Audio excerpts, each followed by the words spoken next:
All right, hello, hello. Welcome, welcome. We are back on Chaos Child tonight. I don't know why that's so hard for me to say all of a sudden, but yeah, so we're back, or I guess I'm back. It's just me. I'm Kels, and I will be your reader this evening. Uh, Again, as always, the disclaimer: I do not claim to be a professional voice actor in any capacity whatsoever, but um, we make do. So no recap today. Please do not apologize for that. I honestly, it you should not need to do these recaps. I just have no memory. So in theory, I will. As I'm like thinking through it, you're gonna get one of those like really awful recaps where I'm trying to like remember what was going on at the same time as trying to say it, but we'll get through it. It is the additional semicolon. It really does mess with that pronunciation. Like my brain sees that semicolon and goes, "What do I do with that?" Um, so, anyways, so what happened last time? We met. Oh, what is her name? I think I can see it in the config. Mio, who is helping out our detective, who I don't see on this list. Yes, I don't see him at all. And found out that she is actually our Shibuya news person.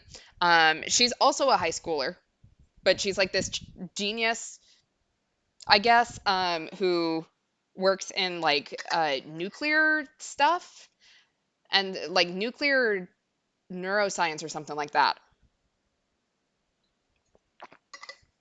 So she is now in the story. She's not interacted with our protagonist, but she is with the detective. Um, So let's see, we met her last time. Um, we had this whole fantasy that Hinaya was so our detective dude tracked down Hinaya to kind of grill her, and apparently she's having to do these I don't know how often they are, but she's being interrogated constantly. Yes, Mio is K. So we were right that it was one of the people that we had met, and it was a girl, and it was a high school student. We were just wrong on who. And you know what? That's fine. She came out of nowhere last stream. So, anyways, our detective and Hinaya had a whole talk. Basically, she's not really cooperating because she doesn't know anything. Also, we had a whole delusion about her being like this magical girl detective. Um, so that was a weird one. Serika thought that was weird too. Um, Oh yeah, and the sumo stickers. So the sumo stickers are Kei obviously picked up on it and mentioned it during the Shibuya news stream. So now we our video is getting a ton of hits. One of the Nikoniya reporters wrote a very similar article about it and is getting accused of copying us or basically plagiarizing us. But basically, we're getting all of these hits about the sumo stickers now, which Mio set up because she wants to know all the news about it. So basically, she's using us as a pawn. Exactly. Hinai is not cooperating because ACAB. I think that's what we've got. I don't remember anyone dying last time. We had a very short interaction with Nono where she basically told us to knock it off and stop doing this, and we told her no. Because she's scared that we're going to die. So I think that's it. Let's get started. And if I remember anything else, we'll keep going and I'll recap it then. Okay, October 7th, 2015, Wednesday. Yeah, you're not my mom. 8 p.m. Tomigaya, Shibuya. Oh, is this going to be another murder? Aoba Clinic. A 2-minute walk from Yoyogi Park Station. This private clinic, 20 minutes away from the heart of Shibuya, was loved by the locals for its homey, comfortable atmosphere. Maybe not. Maybe this isn't going to be a murder. This is very cheery music for a murder. The clinic offered internal and pediatric medical services. It had no facilities to allow someone to stay overnight. The wait was 10 minutes at worst. Some days it was more common to find the director's drinking buddies there telling bawdy jokes than it was to find patients. The only full-time doctor was the clinic's director. He had 2 nurses. The only times it ever got busy were during flu shot season and when the director's neighborhood baseball team had its annual tournament. It's strange. If it's not here. The clinic's second floor. This floor, with its living room, kitchen, and bath, and the third floor, with the rooms for the children, formed the localized, small-scale children's welfare facility named Alba Dormitory. Oh, is this where we were living beforehand? Yeah, that's true. It's always the cheeriest places to get hit with a crime scene to desecrate the mood. But if I remember correctly, Alba Dormitory is where us and Nono used to live. I could be wrong on that. Maybe I could just be making it up, but there was no sign identifying it outside, so if you just walked by the building, you'd have no way of knowing that the upper floors were an orphanage. Ow, this really stings. It's not here either. Hey, Nono! Just a little more. No, where's the medicine? Ow! Wataru Sakuma, the director of Alba Clinic and Alba Dormitory, looked at the dinner lined up on the table and froze. Boiled vegetables, white fish with plum, tofu Hamburg steak, natto, rolled omelet with shiso leaves.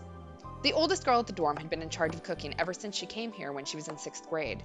Every year, she started cooking more and more like an old woman. Yeah, I'm pretty sure you're correct that the Children's Welfare Facility was doing some kind of human experimentation on orphans. Although, the one person that we're pretty sure, or at least I'm pretty sure, had some experimentation done on her is Serika, and we don't know anything about her family life as far as I know. So, listen, you're not a grandmother. Cook some meat. You can ask for meat after you get rid of all that meat around your stomach. I don't want to be in charge of keeping your blood pressure down once you get old. We've got growing kids in this family. Oh, damn it. Sakuma pressed his hands up against his temples and rubbed them. What's wrong? I can't find the loxaprofen. You know where it is? Oh, what? Do you have a headache? Yeah. I think... Oh, wait a second. Do you have a hangover? Sakuma moaned a little. Kurusu smiled gently at him, still holding the kitchen knife. Dad, it's bad enough that you, the head of this household and director of the clinic, are asking me where the medicine is when I'm not even a nurse trainee. But you're telling me you have a hangover? Were you drinking when I was finishing up the paperwork last night? No, I was working too. Then you were drinking during work, I see. I don't have any medicine to give to drunks. Also, no drinking for a week. Hey, no, you're kidding. Yeah, Japanese grandmother cooking, it's, they still make a lot of food, but it's very much very little meat, and part of that is because a lot of Japanese grandmothers were from, World War II time frame, when meat was very, very, very, very, very scarce. So, World War II and after the Restoration, there's a lot of tofu, there's a lot of, they're very much into you use absolutely everything. So, carrot stalks and, the roots of things and all of that. So, very much the Japanese grandmother cooking type. It's all done. Call the 2 of them.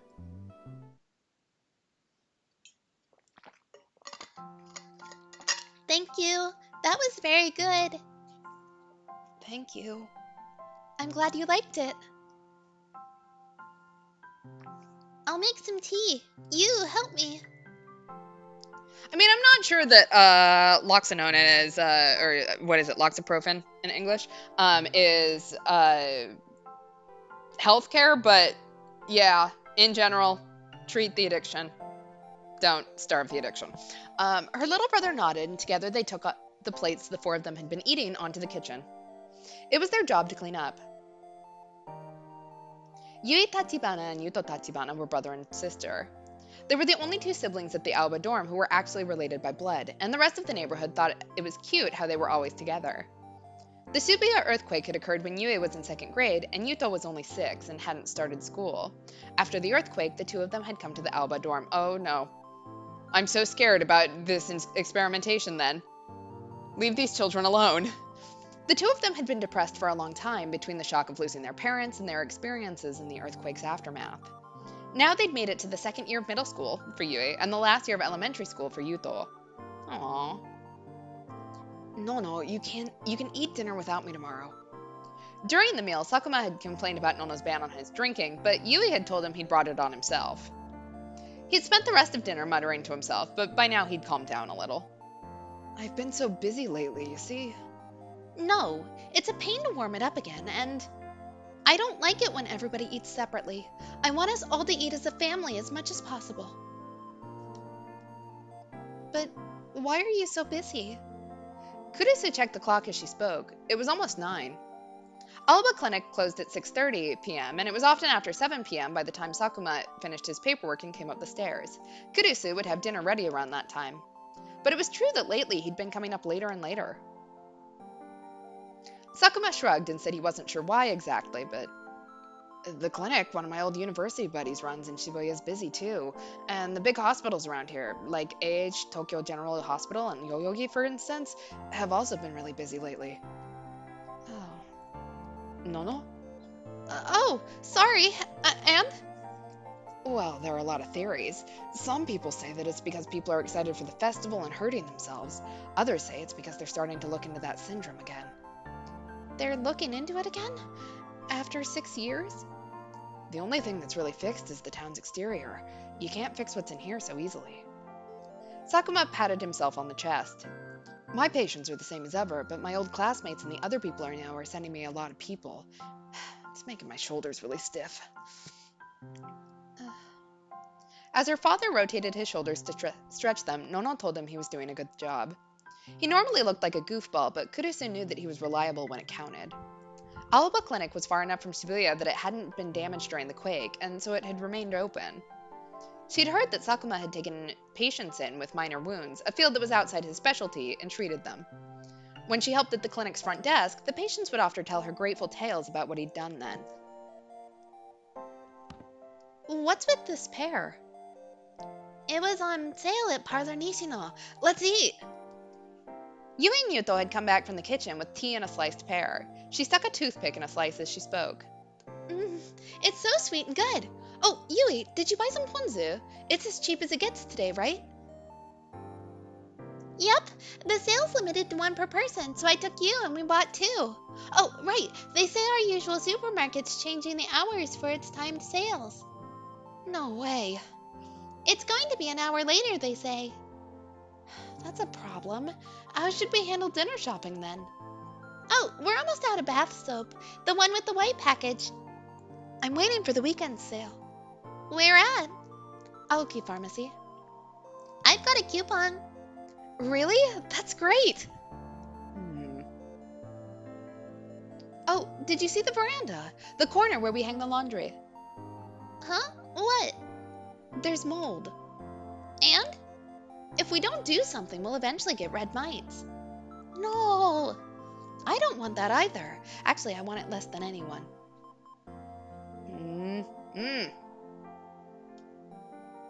There we go. We handle dinner shopping the same way we usually do. We just steal it from someone else.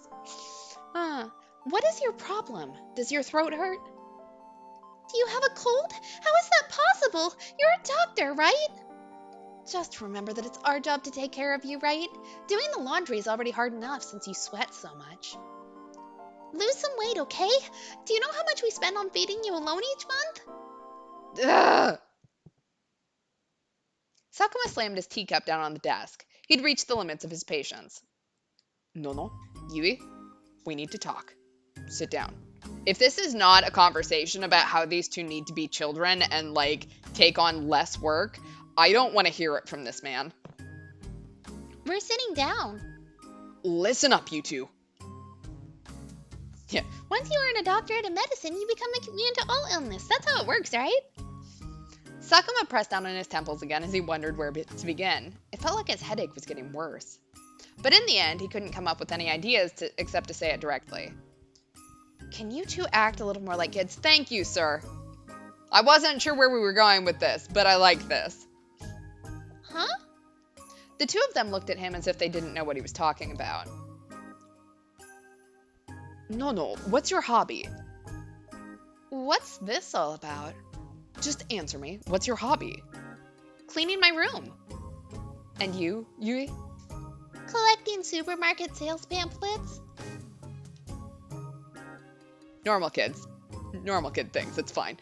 The two of them kept eating their pear slices, unsure of what he was getting at. And then they continued their conversation, saying, What's his problem?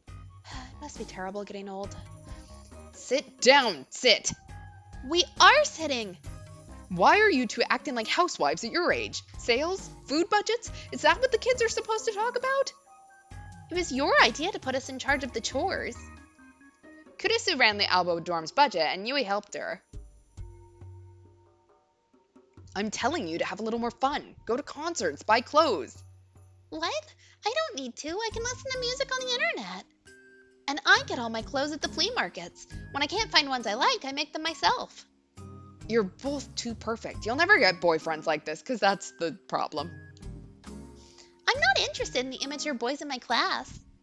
And everyone idolizes Big Sis Nono in middle school. Do they? Of course. Yui nodded. Yui went to Hekiho Academy's middle school, which was located close to the academy itself. The high school and middle school did a lot of activities together, and Kurisu had gone to the latter before as part of her student council president job. Kurisu chuckled. In high school, they mostly seem scared of me. You don't even have a boyfriend? I've never heard you talking about guys. I'm not interested in the immature boys in my class. What? The boys in your class are the same way? Oh, honey. Boys our age are the same no matter how old they are. Kurisu sipped her tea with a smirk. You and your brother complex. And then she spat it out like she'd been struck with a bullet. Huh? Big Sis Nono, are you okay? Ew, give me a tissue. Okay. Kurisu coughed as she took the tissue from Yui, then wiped down the desk. Don't be weird. Her face was bright red as she yelled at Sakuma. You care too much about Takuru. No other boys will go after you if you act like that. That's not true. I mean, they aren't, but... Kurisu waved her hand, annoyed. Anyway, he's... Big Sis Nono? Kurisu threw the tissue in the garbage can without answering. What about you, Yuto? I remember Yui saying something about a girl named Kono in your class. That's not true. I mean, it is true, but... Now it was Yuto's turn to turn red. That's right! What happened with that? It was a love letter, right? No secrets, remember? Tell me. Yeah, like... It's... The Brocon stuff is not wrong. At all. So... It is a little weird for him to call her out on it, but you know what? She is not acting like a child, so... Yuto shrank back into his chair, his tiny body becoming even smaller. Then he nodded. Yui leaned forward, excited. And? Tokuda... Huh? Tokuda found out, and... Yui's expression switched from jovial to serious. What? Did he tease you? After a short pause, Yuto nodded. You need to speak up when someone upsets you. If you get used to being bullied, it eventually messes you up. Yeah. But if he teases you again, tell your big sister. I'll get him back. Yui, a girl shouldn't talk like that. You're one to talk. What does that mean? There were 2 rules in Alba Dorm. After dinner, everyone would gather around the table to talk. And no one was allowed to keep secrets. When Sakuma decided to open an orphanage after the earthquake, he first picked the name, Alba Dorm, and the second thing he decided on were those rules. The 4 of them talked until around 10 p.m. when Yuto started to yawn. Yeah, they said I got her cooties. Telling each other about their daily lives was how they kept themselves grounded. I'm coming in. Kurisu entered the empty room, knowing there wouldn't be an answer. She started by wiping down the desk, then moved on to do the rest of the cleaning the same way she always did. Nothing had changed in the room since Miyashiro had left. It was still filled with books, papers, and DVDs. He just left this shit? He's got so much in here. Oh my god. This is an orphanage, my dude. Home was the place where Kurisu felt the most calm and relaxed. It was where she could be herself and be with her family. Her favorite time of the day was after dinner. It wasn't that she was uncomfortable at Hekihole, but her personality was such that she always felt like she had to put her job first. And she liked the role she had at home with her family more than she liked the roles she had in the outside world. As she cleaned the bookshelves, she saw a scrapbook. She'd seen it many times before, but she put it on the desk and started to flip through the pages. Takuru. The book was filled with information on urban legends and crimes that had taken place in Shibuya, and on the last page was a collection of magazine and newspaper articles. The magazine article was dated about 6 months ago, just before Miyashiro had left home. And the newspaper article was from 6 years ago. It was about the Shibuya earthquake. This was why Miyashiro had left home and gone to live at Miyashita Park. The dates match exactly with the dates of the murders 6 years ago. They may be set up to look like suicides, but they're every bit as weird as the old killings. It's really weird to see his picture. Oh yeah, and Nono heard her say that he was going to die. So also that's why she's been weird the whole time. Is because she's actually afraid something is going to happen to Takure. I remember now. Something might be coming for him. Or maybe Takure was getting involved in something. Yeah, that's what he looks like, apparently. As his older sister, she had to protect her little brother. But can I face what happened 6 years ago? Huh? There was a knock at the door. She tried to take a few deep breaths to calm herself before she spoke. Who's there? It's me. I'm coming in. Why do you look like you're about to cry? Huh? She quickly put her hand up to her face. She wasn't crying. She took a quick breath to help her focus. What's wrong? You were acting a little weird during dinner. Was I? Sakuma looked at the scrapbook on the desk. Did he do something again? His voice was a father's. Kurisu put the scrapbook back on the shelf. Yeah. Or, no, I guess he hasn't yet, but he might soon. He hasn't changed a bit. After the cops took him in at the Love Hotel, you tried to get him to stop, right? Kurisu nodded, remembering what had happened in the hallway that day. But he doesn't seem like he's going to stop. That's rare. He usually does what you tell him. That's because I didn't really. What? What's wrong? Sakuma sensed that something was wrong with Kurisu and sat down on the bed. He motioned for her to speak. Dad? How did he start opening up to me? I mean, the rest of the family? You know, when he woke up from his coma and started his rehabilitation, he would barely talk to us at all, right? That was true of you and Yuto too, right? And you, actually. We're not talking about me. I don't remember that far back. And is there ever really a single reason for things like that? But he crossed his arms and seemed to be trying to remember the past. Soon. I don't know when he started opening up, but I do remember the first day he ate dinner with us. Oh. Kurisu realized that she remembered too. Even after he'd started his physical therapy and learned to walk again, for a while he'd kept eating dinner alone in his room. Sakuma had told him that everyone was supposed to meet and talk after dinner, but he'd used his poor health as an excuse to stay in his room. I remember that. What happened with that, actually? I think it was what you said. Huh? You remember how you helped with his physical therapy? You said he was a part of this family, so you would take care of him. Yeah. Miyashiro had refused, but she'd told him there was no reason for him to be embarrassed now. She had been in charge of cleaning his catheter when he was in a coma, after all. And then you started spending even more time with him. You've had that brother complex of yours for a long time. I told you, it's not like that. And then, when he was finally able to do everything on his own, you came back to me and asked if it wasn't time for him to go to school. Do you remember what you said? Kurisu tried to think, but she couldn't remember herself saying anything special. I guess he didn't go to school a lot before, but I'll make it so he can. If anyone bullies him, I'll get them back. You're kidding. She didn't remember that at all. It's true. Remember what you had just said? She definitely got it from you. You used to have an even sharper tongue than you do now. And he wasn't in the room, but he heard you say that.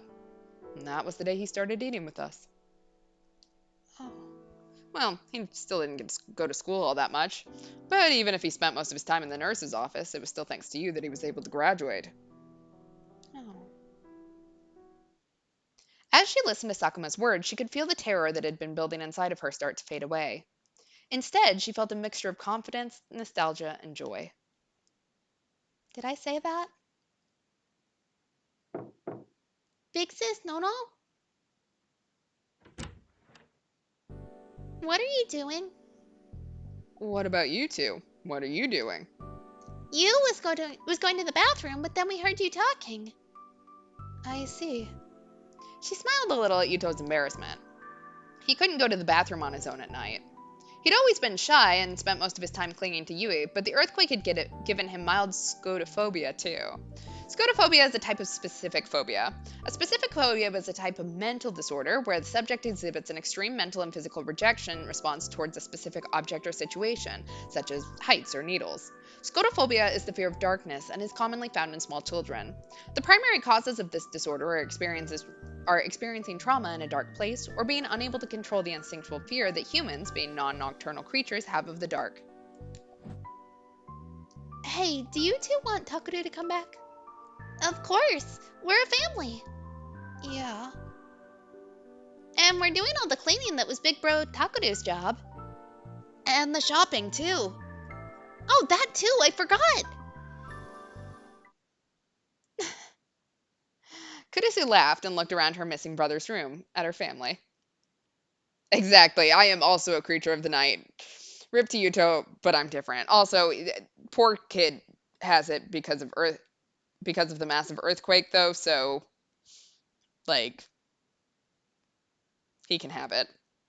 There was no change in what happened 6 years ago now. Yui? If anybody's mean to Yuto, get them back.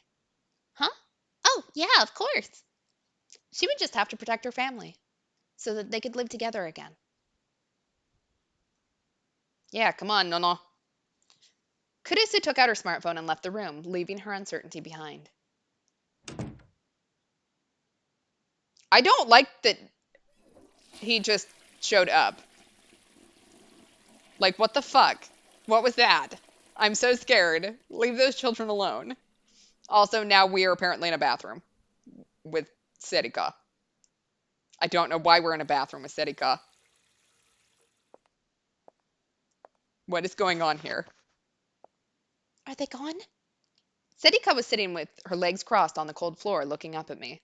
I put my ear up to the door and tried to see if there was anyone outside. It's safe. No one's there. Then let's give up and go home. My butt's starting to hurt. How about I give you a little lecture? A few years ago I saw this. I think it was on the news. There was a guy who was in a bathroom and the lock broke and he got stuck inside for 2 days. Why would you tell her this? When they saved him, they asked him what it was like to be locked in a room for 2 days, and he said, "I'm glad there was a toilet." There's two of us in here, so I can't go to the bathroom. Ugh, damn it. She was right for once. No, from what I've heard, she's generally right, but she was right. I was reaching my mental limits too. It was past 10 now, which meant that we'd spent more than 2 hours locked inside the bathroom. I don't remember why we're in the bathroom. We were on the 5th floor of AH Tokyo General Hospital and the women's toilet near the lobby. We'd learned in the club room this morning that the creator of the sumo stickers was here.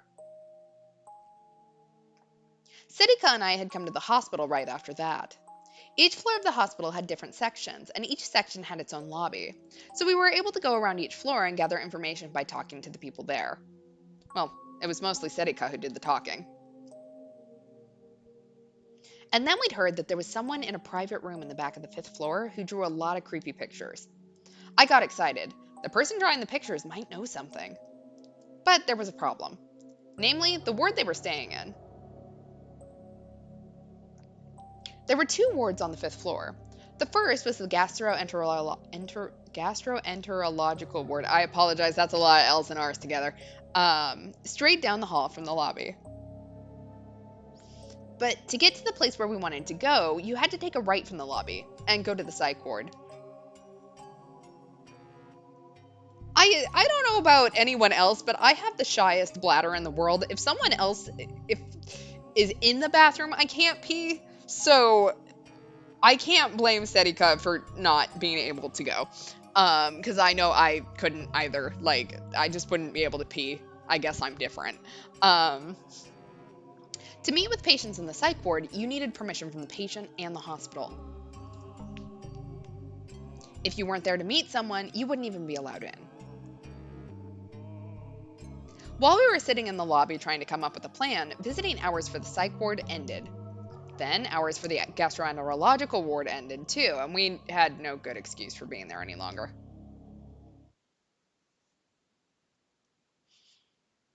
And that's how we got where we were now. If I hadn't taken Sedika's advice and chosen to hide in the women's restroom, where the stalls were inevitably in use more often, someone would have gotten suspicious of us a long time ago. Yeah, gonna put eye drops in the toilet. No, maybe they were already suspicious. Damn it, I wanted to get more information before we left. When Ethel saw the pair in the pictures at the club room, he proposed we started investigating them immediately. But I decided to temporarily leave that to him and visit the hospital. I didn't tell Ethel where I was going or why. If he knew I was putting a priority on verifying information on a homepage run by a crazy man, with no sources even given, he'd make fun of me. Oh yeah, like last time, so there was this whole thing about the sumo stickers about how they were like, how they had protected us from or protected Shibuya from the meteor storm or whatever it was that had blocked out a lot of the electronics in North America and such. So that was apparently God protecting Shibuya through the sumo stickers. So we got some more sumo sticker information. We also decided we were going to put the a video camera in a very public place. So I can't wait to see how that one turns out. It's not going to be great. He'd make fun of me, but I couldn't stop thinking about it. That's why I wanted to find something. Uh, my phone suddenly started to vibrate. Kuruse? I frowned when I saw the name. Damn, and at a time like this, too. Taku? You're not going to answer it? Sedika seemed to say silently. Uh, uh. I decided to ignore the phone call. You're sure? I don't exactly have a choice. I'm sure if I answered it, she'd just be annoying again. Whatever it was, chances are it wasn't something I wanted to hear, and I couldn't exactly hold a conversation right now. Yeah. Are you sexting her when I'm right here? Oh, positive or negative? We have a choice. Uh, 2 hours, huh? I didn't know being quiet and doing nothing was so tiring. Oh, God. Do we want to go positive? Okay, we're going negative. Sedika had her arms crossed over her knees. She looked upset. Was I imagining it, or had she been really fidgety over the last 10 minutes? It's weird. I never thought I'd be spending hours in a girl's bathroom stall with you at this age. Don't say that. Just hang in there a little longer. I can if you want. But I don't think that there's much of a point to this. Yeah, we're already trapped. Let's see how much worse it can get. Sedika sighed a little. I looked away from her. I was starting to fidget a little, maybe because we'd been talking about going to the bathroom. All right, let's see our delusion. Or so I said, but to be honest, I was thinking of calling it a day too. The reason why was I really had to go to the bathroom. Oh, I'm very scared about where we're going with this. I was about to piss myself. Of course, I was aware that I was already sitting right next to a toilet. But I didn't think it was a good idea to use the women's bathroom, particularly in front of Sedika, so I was holding it in. Oh my god, just pee. But I was about to hit my limit. Is this bad end going to be that we pee ourselves? But still, if I missed a chance like this because of a simple biological function, it would be humiliating. Ito would laugh at me for sure. I was the president of the newspaper club. I'd overruled the objections of the vice president to come here. I couldn't give up. I had a reputation to protect. So Hey, Onoe. Hmm? You ready to go home? Setika stood up, looking relieved. That's a good idea. We can come back tomorrow. No, not yet. Yeah, you did ask for this. There is no going back. Then what? I want to pee. Huh? So, can you go outside for a second? What? No, they'll find me. Just 30 seconds. No, then you go outside. Why would I go outside when I'm the one who needs to pee? Oh, right. Then I'll turn around, so just do it here. How could she suggest something like that in such an innocent way? That's embarrassing. I will regret this, but what is the pee song? What? After we've known each other for all these years? Are you serious? I mean, wait, are you serious? I was so freaked out that I was repeating myself. It's fine, just do it quick. Sidika grinned a little as she turned around. Evidently, she had no intention of leaving the stall. No way. There was no way this was happening. But to be honest, my bladder felt like it was about to explode. I couldn't last any longer. I didn't have a choice. Make sure you don't look over here. Make sure. Okay. I lifted the lid, lowered my zipper, and got ready. I felt a wave of pleasure and release as I let go. That's better. The sound, though, was extremely embarrassing. I should have had Sidika put her hands over her ears. But it was too late now. Asking her to do so at this point would just be more embarrassing. Is this one of those toilets with the hand washing thing in the back? Like, are we just going to pee and not wash our hands? Because that's gross. Also, Sidika, please turn around. And since I'd held it in for so long, there was a lot that had to come out. It was taking long enough that it was actually starting to freak me out a little. Hurry up. Come on, hurry up and finish.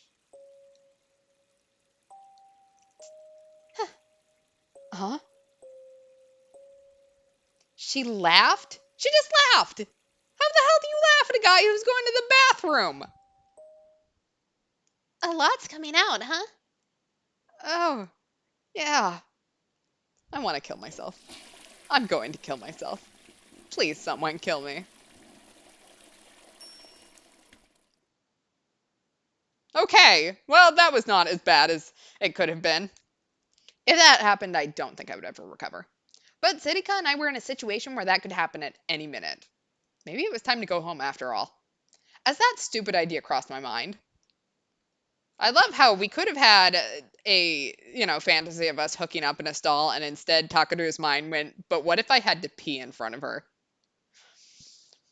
Okay, let's go, Taku. We can go back tomorrow.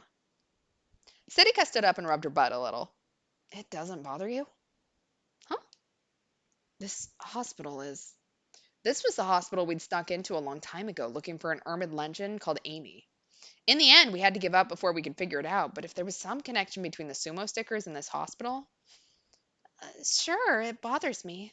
If we can find out something, I'd like to. But don't you think it's a better idea to give up now and then come back tomorrow during visiting hours and wait for another chance? Well, yeah. If we leave now, as long as they don't catch us on this floor, we can just walk straight out, right? This place had an ER, so it was open at night, and people would be going in and out. As long as we could get to the first floor lobby safely, we'd be able to walk right out. Damn it, maybe we didn't have a choice. Fine, let's just... My phone vibrated again. Again? Wait. Yeah.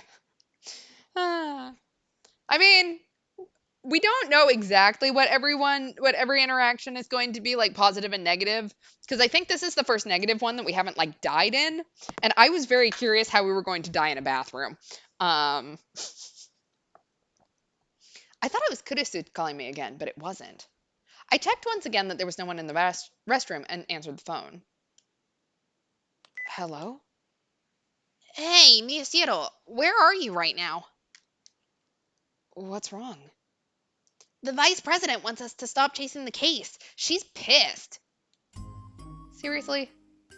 She asked me what you two were doing right now. Or like, she screamed at me.